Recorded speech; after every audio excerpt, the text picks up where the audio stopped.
diving. Hope comes and stops us in our tracks. Bravely we prove in our striving, trudging together each day. Where there's a will, there's a way. Hello and welcome to Raw Recovery, a Trudging Together podcast. My name is Dion and I will be your host today. You're listening to the 12 days of recovery, although it should have been 12 steps to recovery because I think it's going to go a little bit longer than 12 days. That's all right. AA is such ought not be organized. All right. I got to fix the door here real quick.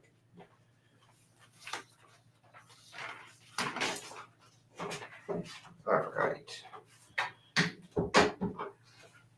Everybody else is still sleeping, and one of my granddaughters is over, so gotta close that. But yeah, welcome. It's Saturday as I record this, and hope everybody's having a good holiday. For anybody, if you have not listened to this series yet, this is also live at the same time, so it may seem a little weirder than other podcasts. Sometimes things interfere with what I'm doing, and that's just going to have to be okay. In fact, that's a great leeway into step 10 is, a lot of what I do is live, and there's no going back. There's no going back. So what happens is even when we do the podcast, we have people on, if there's barking dogs, if there's meowing cats, if there's children asking questions, and we're going to deal with that right on air.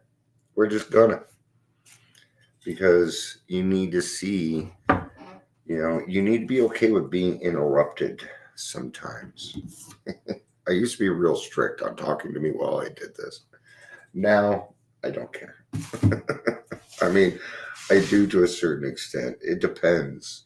It really depends. Good morning, Jillian. It's good to see you. I hope you're having a good day. And you're on the 12 by 12. Not everybody can see this, but the front page of mine is missing. I've actually got I think I've got 7 or 8 12 by 12s. They're all new though, and they're for people that need books. So I have 5 or 6 big books too, ton of literature. It was to open the club Trudge, but that kind of fell on its face. So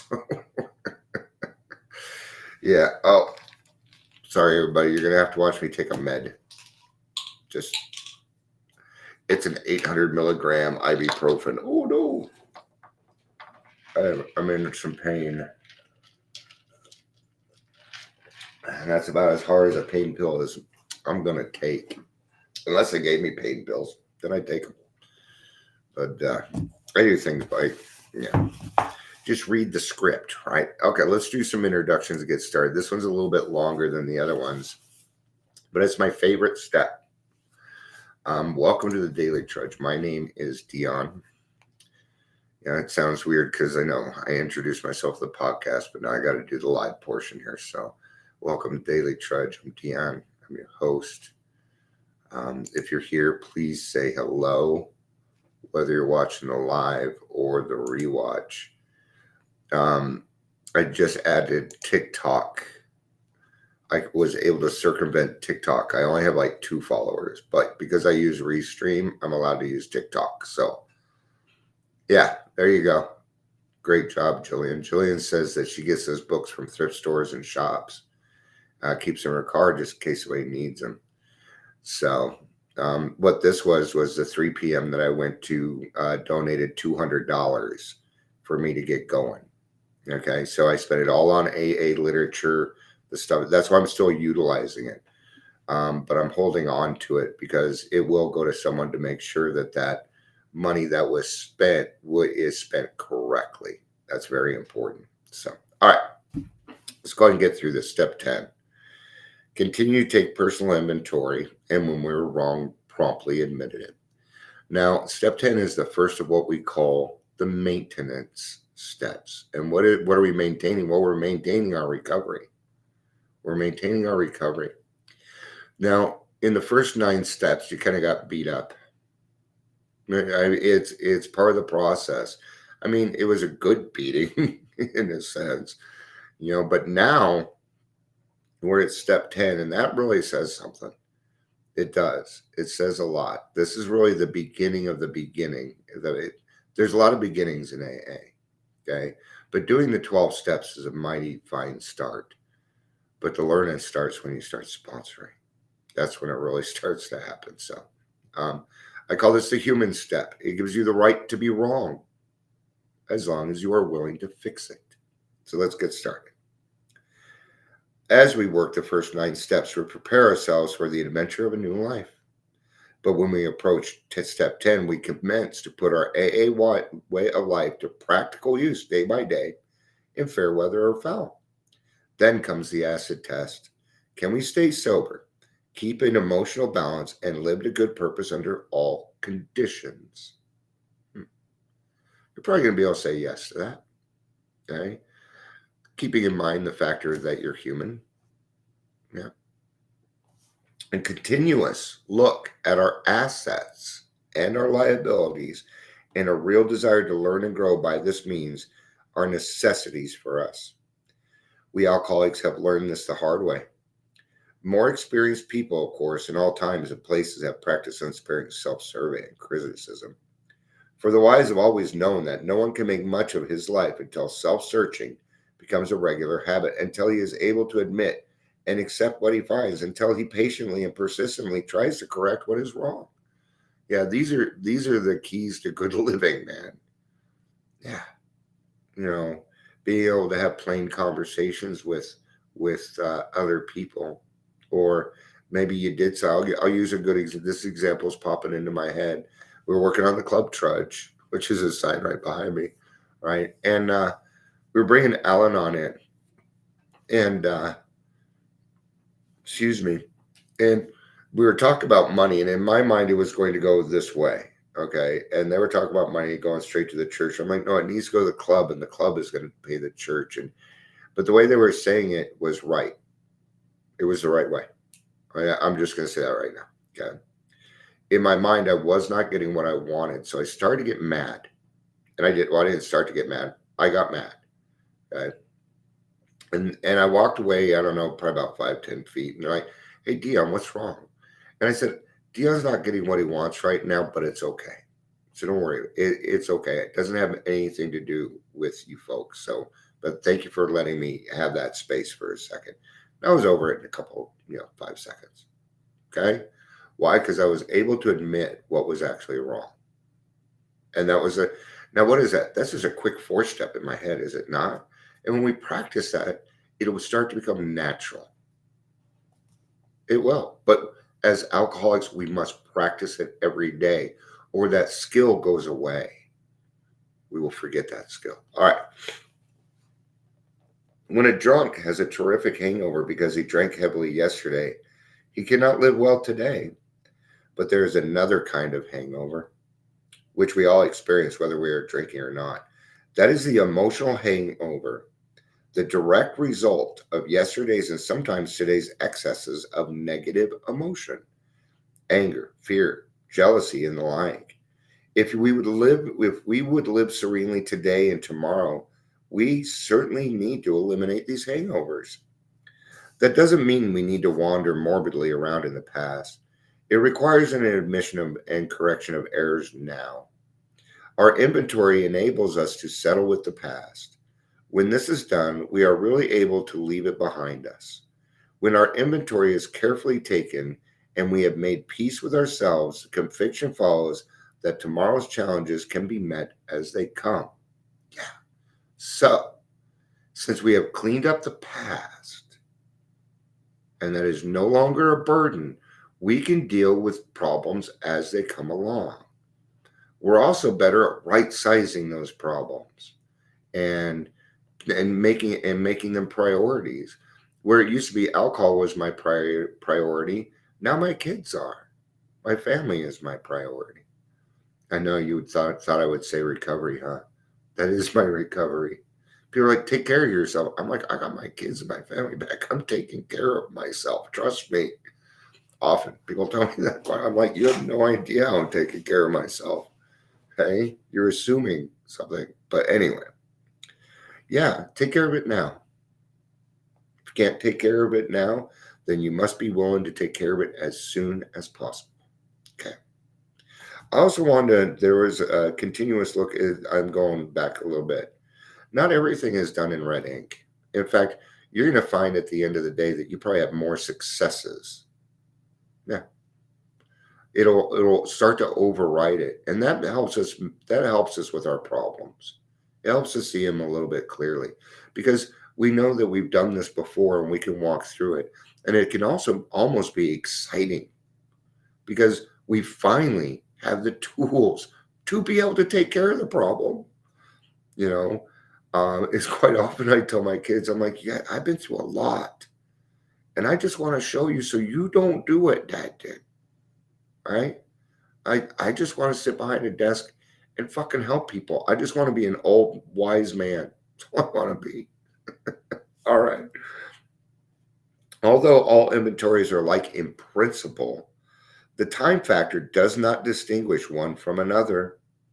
There's the spot check inventory taken at any time of the day. Whenever we find ourselves getting tangled up, there's the one we take at day's end when we review the happenings of the hours just past. Here we cast up a balance sheet, crediting ourselves with things well done and chalking up debits where due. Then there are those occasions when alone or in the company of our sponsor or spiritual advisor, we make a careful review of our progress since the last time. Many AAs go in for annual or semi-annual house cleanings. Many of us also like the experience of an occasional retreat from the outside where we can quiet down for an undisturbed day or so of self-overhaul and meditation. Now, there's a lot of cool stuff in here, but the one thing that I think we could take out of this is you can start your day over anytime you want. And that's what that spot check inventory is for. Now, are we going to be able to have a good attitude all the time? No, but having a shitty attitude is not the way to go. Maybe just having, some days are just like, I have a bad attitude, so maybe I should just kind of keep things a little more simple today. Or maybe we can get out of that bad attitude. Okay. Affirmations work. I'm having a good day. I'm having a good day. I'm having a good day. Do that for 17 seconds. 17 seconds is the time factor in that. I just learned it, so I got to pass it on. Okay. Do it for 20 seconds. Let's just round it up. Because what happens is then the energies that you are calling upon come. But whatever you focus on for 17 seconds or more, you're going to start drawing that energy. You attract what you are, especially an alcoholic who goes to extremes. Yes. All right. For me, there was because every time I meet with a sponsee, the first thing that we discuss was how was your week? It's the first thing we talk about. Okay, because we need to review that. We need to review it. How was your week? Okay, were there some things we could have done better? Were there some things that were successes? Because at the end, when we're done, I'm going to bring up those successes. Okay, and I always end this way. Hey, you're doing a great job. Just keep doing what you're doing because it's working. It's working. Remember this last week. See how, look at all that stuff. People, last night in the meeting, people were saying things. And I'm like, no, that's progress. That's so progress. It's progress for every single thing here. All right. Aren't these practices joy killers as well as time consuming? Fuck no. No, they're not. They will feel that way in the beginning, though. What is that? Well, that's Dion being selfish about his precious, precious time. I've been watching a lot of Lord of Rings when going to bed. So don't be surprised if I break out in Gollum and Precious. Precious night, precious. All right. The guy that does the voice, I love him. All right. Must AA spend most of their waking hours drearily rehashing the sins of omission or commission? No. Okay. Well, hardly. The emphasis on inventory is heavy only because a great many of us have never really acquired the habit of accurate self appraisal. Once this healthy practice has become grooved, it will be so interesting and profitable that the time it takes won't be missed. In fact, you'll start to look forward to it. For these minutes and sometimes hours spent in self examination are bound to make all the other hours of our day better and happier. And at length, our inventories become a regular part of everyday living rather than something unusual or set apart. So, what are they saying? You'll get used to it. You'll get used to it. When I work with sponsees, I have one right now, and he says that he's atheist, and that's fine with me. People always feel like that's a challenge, and no, it's not a challenge. At that point, it is my job to let them know, hey, you can be atheist in the program. There's plenty of atheists. What am I saying? You belong with us. Okay. But I tell you something now, he's thinking about it. He's thinking about it, right? Before we ask what a spot check inventory is, let's look at the kind of setting in which such an inventory can do its work. It is a spiritual axiom that every time we are disturbed, no matter what the cause, there is something wrong with us. Let's look up axiom. I want to start getting into the habit of looking up these words because they do mean something. And, once you get to the 10-step, knowledge is power again. This is also where you recover. You become a recovered alcoholic. Definition of axiom. Oh, usually it says it for me. A statement or proposition which is regarded as being established, accepted, or evidently true. All right. So it is a spiritual truth that every time we are disturbed, no matter what the cause, there's something wrong with us. Now, this is true, but let's get to this. If somebody hurts us and we are sore, we are also in the wrong. I know that sucks, but it's true, and I'll get to that. But are there no exceptions to this rule? Let's just say no. Okay, they're going to describe them, but the answer is no. There are no exceptions. Okay, I am not an exception. You're not an exception. Okay. If somebody cheats, what about justifiable anger?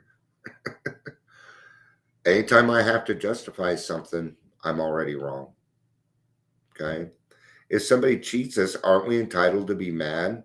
Yes, you are entitled to be mad. What you do with that anger is what's going to matter. Can we be properly angry with self-righteous folks? Whenever I point my finger at somebody else, there's 3 fingers pointed back at me. All right, so let's remember that when what's going on up there? I just were the cats. So, all right. For us AAs, these are dangerous exceptions. We have found that justified anger ought to be left to those better qualified to handle it. And it's true. I watch my wife with her anger. God, she's so much better at it than me. All right. Few people have been more victimized by resentments than have we alcoholics.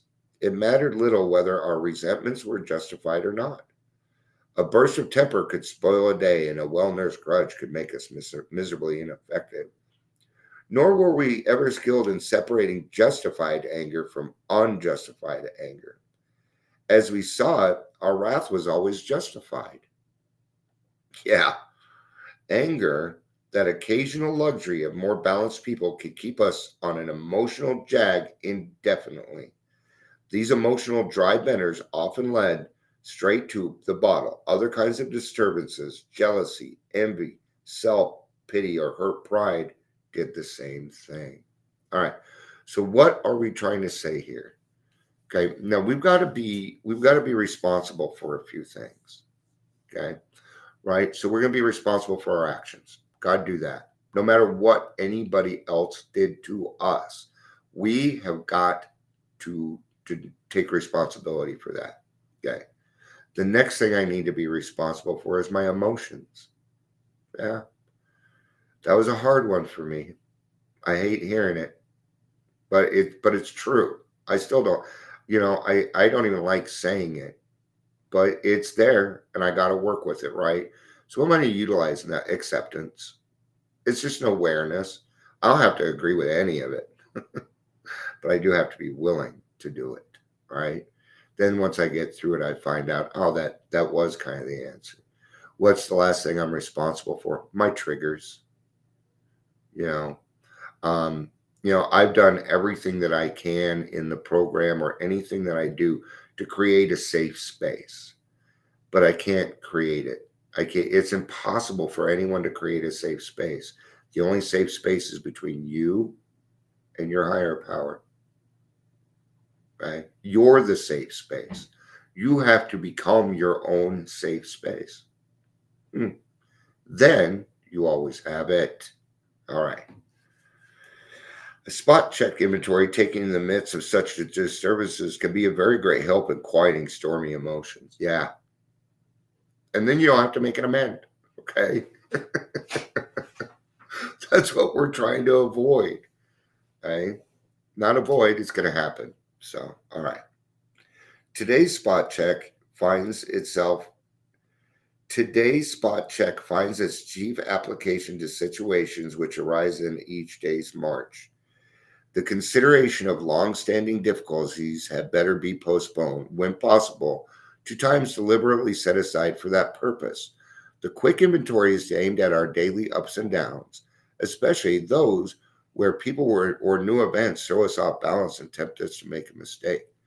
All right, now let's say that you got into an argument with somebody, but you ain't gonna see them for another month. Maybe they went out of the country and didn't take their phone because they didn't want to be disturbed. What are you going to do for that month? Well, you remember, there's a skill that I've been talking about all through this, and it's called delayed gratification. Oh. See, maybe God wants you to wait. Maybe you're supposed to. Maybe you're learning a lesson here. Maybe the punishment is you got to wait. Just be okay with that. Be all right with it. Okay? Oh, it's not happening today. Okay? Because happiness only happens in one place, right now. It can't happen at any other time. Sorry. In all these situations, we need self-restraint. 80% of the program is just keeping your darn mouth shut. That's all it is. And it does not change. Why is that? Why is that? Because the intrusive thoughts I have found, they lessen. But just like my fear, they don't go all the way away. No. So that's why it is a skill for us that needs to be practiced all the time, right? And in the beginning, good morning, Amber, and I will chair. Just so you, Amber, I'll chair for you. I meant to send the text before this, but I'll go ahead and chair for you today. Since you are hosting, I'm willing to do that. That and all my friends will be there, and I kind of want to see them. So that's the only reason I'm going. But that's recovery, right? So we need self-restraint, honest analysis of what is involved, a willingness to admit when the fault is ours, and an equal willingness to forgive when the fault is elsewhere. We need not be discouraged when we fall into the error of our old ways, for these disciplines are not easy. We shall look for progress, not perfection. Look for when a problem comes along, please look for the progress. When other people are going through things, I'm going to use a slip as an example. Is a slip bad? It is bad in the sense that it hurts your body more. But if you came right back, that's progress. It's progress in my book. It's not a bad thing. It's not.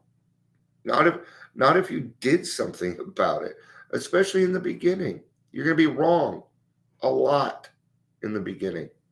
I'm still wrong a lot, right? Especially when it comes to my kids, I assume quite a lot. And I'm getting better at it. Just last Sunday, or I don't know, it was last week, I went up to talk to him about dishes because they are not being done to my specifications. Let's just be honest here, okay?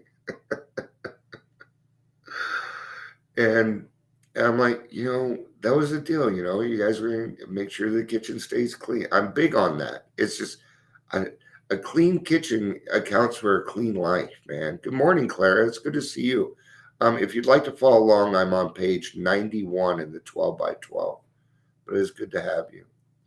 So I'm talking to, and my son goes, well, you were complaining that there was too much trash, so we went and got more dishes. And then it occurred to me, they were just trying to find their rhythm again on this. That's all it was. They did follow my direction. I asked, cut down on the trash where we got too much trash. Or, what I told them was I was going to get another bin. They're just $16 a month, But instead they decided to be proactive. And I said, you know what? I think I'm just looking for a fight, and you're an easy target. That's just the truth. It's the truth. Does it hurt a little bit? Sure. But now I've told on myself, and since then, it hasn't happened. Progress. All right. Our first objective will be the development of self-restraint. This carries a top priority rating. When we speak or act hastily or rashly, the ability to be fair-minded and tolerant evaporates on the spot. One unkind tirade or one willful snap judgment can ruin our relationship with another person for a whole day or maybe a whole year. Nothing pays off like restraint of tongue and pen. We must avoid quick-tempered criticism and furious, power-driven argument. The same goes for sulking or silent scorn. These are emotional booby traps, baited with pride and vengefulness. Our first job is to sidestep these traps. When we are tempted by the bait, we should train ourselves to step back and think, for we can neither think nor act to good purpose until the habit of self-restraint has become automatic. What do they say? Take 2 seconds before you say something. Because in your head, 2 seconds is an eternity. But we're alcoholic. 4. Take 4 seconds. Just do it. Nobody even notices. 4 seconds. Probably not. It's probably a little shorter. I don't count the same in my head as real life, right? So, there's something else I think I covered. Okay. Yeah, just take a little bit of time before, it's the reactive. So, I had to go from being reactive to going with the flow of what is going on, right? Because really, what is it? Well, I'm selfish. And when I don't get what I want, I'm kind of a jerk. That's just a fact. Okay. Disagreeable or unexpected problems are not the only ones that call for self-control. We must be quite as careful when we begin to achieve some measure of importance and material success. For no people have ever loved personal triumphs more than we have loved them. We drank of success as of a wine. Let me start that one again. We drank of success as of a wine which we could never fail to make us feel elated. When temporary good fortune came our way, we indulged ourselves in fantasies of still greater victories over people and circumstances. Thus, blinded by prideful self-confidence, we were apt to play the big shot. Of course, people turned away from us, bored or hurt. Now, a lot of people know who I am, right? But I am not popular.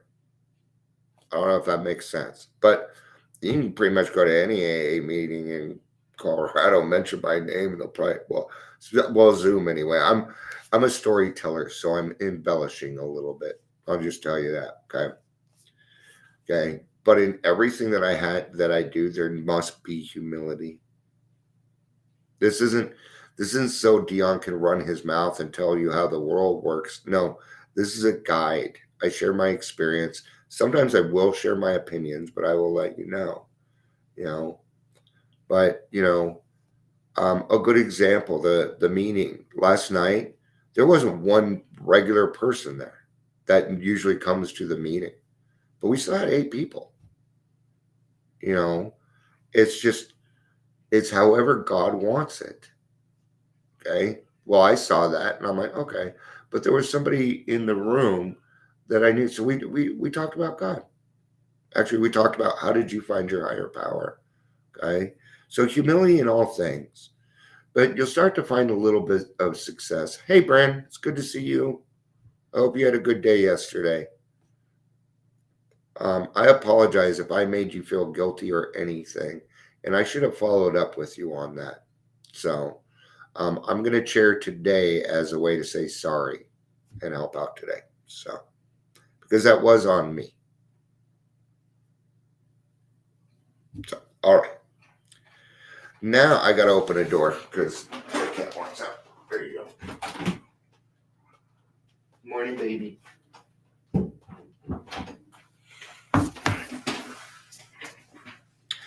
Now that we are in AA and sober and winning the esteem of our friends and business associates, we find that we still need to exercise special vigilance as an insurance against big shotism. We can often check ourselves by remembering that we are today sober only by the grace of God, and that any success we may be having is far more His than success than ours. This is a way, absolutely, I get that, Bren. There's plenty of people. Brett, our friend Bren here says, I needed a break from all the meetings.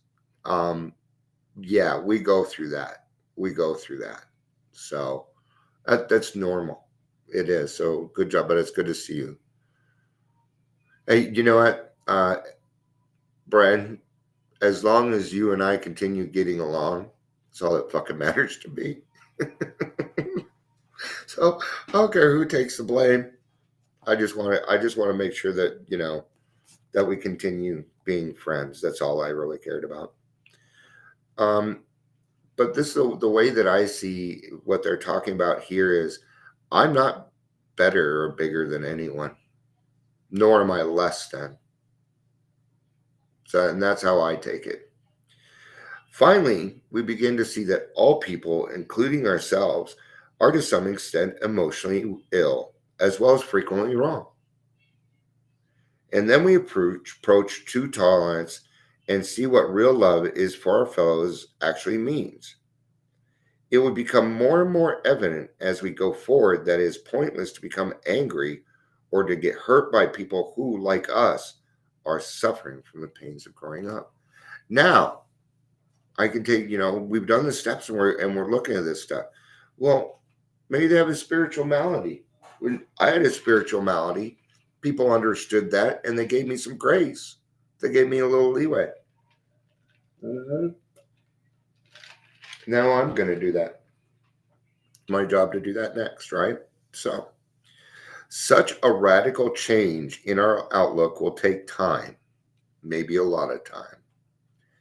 Most of us admit that we have loved a few, that we have been quite indifferent to the many, so long as none of them gave us trouble. I love that qualification. As long as they didn't give us any trouble, right? And as for the remainder, well, we have really disliked or hated them. Although these attitudes are common enough, we AAs find that we need something much better in order to keep our balance. We can't stand it if we hate deeply. I can't. It drives me nuts. Right? And I think that my anger is towards that person. I don't like it. Even when I was drinking and stuff, I hated hate. The idea that we can be possessively loving of few, can ignore the many, and continue to fear or hate anybody has to be abandoned, if only a little at a time. Sorry, somebody's listening to something that's kind of distracting. Can you turn that down just a little bit? No, thank you, baby. All right.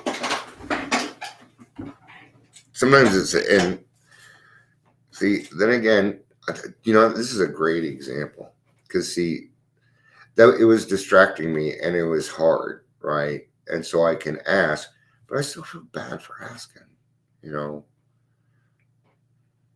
So, all right.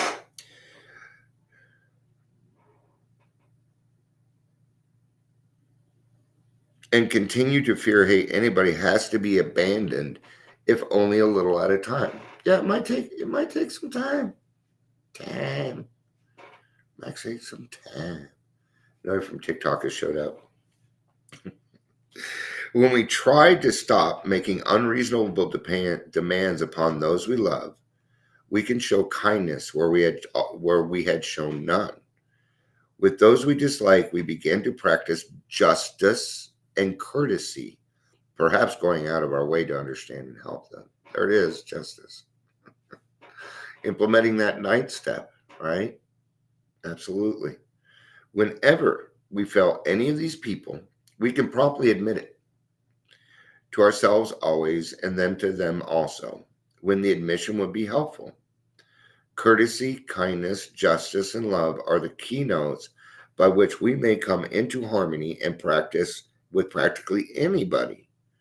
When in doubt, we can always pause saying, not my will, but thine be done.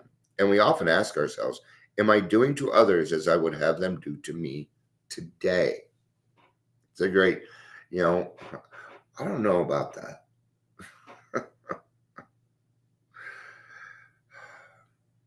So, I do not treat other people like I treat myself, but that's not what they're saying here. They're saying, do I treat others like I would like to be treated by other people? Okay. It's the reverse of you spot it, you got it. It's just the reverse of that. Okay. Hi, Michelle. It's good to see you. Good morning. If you want to follow along, I'm in the 12 by 12 on page 93. We got 2.5 pages to go. Whenever we fail any of these people, we can promptly admit it to ourselves, and I've already read that paragraph, so I'll go to the next one. When evening comes, perhaps just before going to sleep, many of us draw up a balance sheet for the day. This is a good place to remember that inventory taking is not always done in red ink. It's a poor day indeed when we haven't done something right. Okay. Look, chalk up that progress, man. Chalk up that progress. As a matter of fact, the waking hours are usually well filled with things that are constructive. Good intentions, good thoughts, and good acts are there for us to see. Even when we have tried hard and failed, we may chalk that up as one of the greatest credits of all. Under these conditions, the pain of failure are converted into assets. Out of them, we receive the stimulation we need to go forward. Someone who knew what he was talking about once remarked that pain is the touchstone of all spiritual progress. How hardly we AA can agree with him, for we know that the pains of drinking had to come before sobriety and emotional turmoil before serenity. All right. Now, before I move on with this, yes, we call it the gift of desperation, okay? But yeah, pain is the touchstone of change, but it's not required. See, when you decide that character building is something that you want, when you find that humility is something that you want, that works for you, the pain is no longer required. You can say, you know what? I'm awfully comfortable in my sobriety. I better do something. That happens to me often. Like this is, I'm sitting in my comfort. Yeah, we got to do something. See, no pain was involved, but I noticed that I was going, towards something else. So, as we glance down the debt side of the day's ledger, we should carefully examine our motives in each thought or act that appears to be wrong. In most cases, our motives won't be hard to see or understand. When prideful, angry, jealous, anxious, or fearful, we acted accordingly, and that was that. Here, we need only recognize that we did act or think badly. Try to visualize how we might have done better, and resolve with God's help to carry these lessons over into tomorrow, making, of course, any amends still neglected. Okay? So we got to go a step further. Okay? Just satisfying, just saying, yeah, I did that wrong. I made my amends. What could I have done better? We got to get to that point. What could I have done better? Because when that comes up again, not if, it's going to come up again, maybe with a different person, but that will have, then you'll have the information that you need. Oh, you know what? I acted this way last time. It didn't work too well for me. And I decided, I talked to my sponsor and this was the better way to go. Okay. So we got to ask that next question. What could I have done better? Okay. That doesn't mean we need to beat up on ourselves about it though. Okay. Beating up on ourselves is not a requirement for change anymore. Remember? That's self-pity. And it doesn't belong with us. Okay. It will happen. Okay. But now you have the skills to do something about it. That's really the answer. But in other instances, only the closest scrutiny will reveal what our true motives were. There are cases where our ancient enemy, rationalization, has stepped in and has justified conduct which was really wrong. The temptation here is to imagine that we had good motives in the reasons when we really didn't. There's been plenty of times when I had good motives, but the motives were selfish in and of itself, so it didn't work. We constructively criticize someone who needed it when our real motive was to win a useless argument. Okay. How would I put that with me? Mansplaining. Yep. That would be it. Oh, no, sometimes I just need to keep my darn mouth shut until somebody asks for help. All right. So, or the person concerned was not being present. We thought we were helping others to understand him, when in actuality, our true motive was to feel superior by pulling them down. We sometimes hurt those we love because they need to be taught a lesson, when really we wanted to punish. We were depressed and complained we felt bad, when in fact we were mainly asking for sympathy and attention. This odd trait of mind and emotion, this perverse wish to hide a bad motive underneath a good one, permeates human affairs from top to bottom. This subtle and elusive kind of self-righteousness can underlie the smallest act or thought. Learning daily to spot, admit, and correct these flaws is the essence of character building and good living. An honest regret for harms done, a genuine gratitude for blessings received, and a willingness to try for better things tomorrow will be the permanent assets we will seek. Right? Having so considered our day, not omitting anything, not omitting to take due note of things well done, because we forget to do that part, and having searched our hearts with neither fear nor favor, we can truly thank God for the blessings we have received and sleep in good conscience. I really like this part, and that's the end of this step. But having searched our hearts with neither fear nor favor. No, what we're looking for is the truth. We're looking for the honest answer. My feelings don't need to be involved in it. It's not a requirement at this point anymore. All right, let's talk about the recovered alcoholic before I go, because you are going to hear it. Okay. A recovered alcoholic means that you have got to step 10. Okay. Now, in the beginning, what did we talk about? What is it? And it's actually in the doctor's opinion, and it's called insanity. It is the insanity of the disease. Okay. What is the definition of being sane? It's soundness of mind. That is a recovered alcoholic. We are not cured of alcoholism, but you can get to a point where you do act sanely now, and you are a productive member of society, and you're doing the right things. Yeah. So, and it's not more than that. It means you get to use your brain again. Doesn't mean you're gonna. I don't. I don't go to my brain first. No. All right. Well, we got 2 more steps to go on this. Step 11 and step 12 are a lot longer. So, but they're great reads. So, all right. Thank you, everybody, for being here. I appreciate it. I love you. You know I do.